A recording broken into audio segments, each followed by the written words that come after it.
time for our business insight on U.S. Bank Business Watch. ArtsWave's 2014 community campaign is now underway.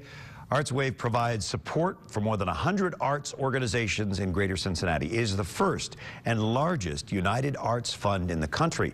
The fund drive runs through April 22nd. The goal this year is $12 million. For more on ArtsWave, the fund drive, and the upcoming sampler weekends, Business Courier publisher Jamie Smith is joined by Alicia Kittner, the Chief Operating Officer of ArtsWave. Jamie and Alicia.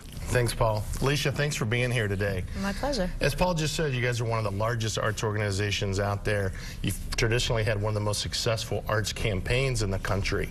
Obviously, the residents of Cincinnati very much support the arts. They do. It's amazing. Our United Arts campaign, which is what we are, attracts more than 37,000 donors. And that does make it the largest fund of its kind in the country. So it's amazing, the generosity here. Well, you're kicking it off, and I know Melanie with Procter & Gamble. Melanie Healy is going to be the chair. She is our community-wide campaign chair, yes. And she set some pretty lofty goals, I understand. She has set a high bar at $12 million. That's $500,000 more than last year, which was up over the prior year. So we really feel some momentum behind us, but it's a big number. And I think you've got some great initiatives out there, and you're really going to kind of go after the corporate world a little more than usual. Let's talk about that. Well, we've always been great partners with the Cincinnati corporate community and have about 300 workplace giving campaigns for the arts and another couple hundred business contributors.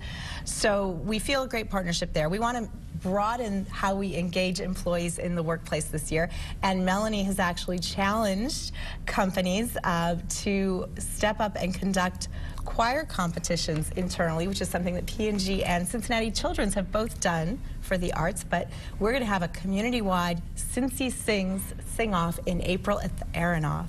Well, that's great. So well, the audience of the Business Courier that came to the Book a List Gala last week got to see a little tasting of that with one of the Procter & Gamble choirs there. They were incredible. Weren't they great? They were incredible. Yeah. I'd be scared if I was going to compete right now. I know. So they have a number of internal choirs that will be competing internally, and the winning team from P&G will advance to the citywide competition, and there will be other businesses and companies sending teams as well. That's great. Talk a little bit about the sampler weekend. Let's talk about that. That's always a big hit. Macy's Arts Sampler is 3 Saturdays of free arts programs all across the region. So this coming Saturday, February 8th is the first, and then there's March 15th and April 12th.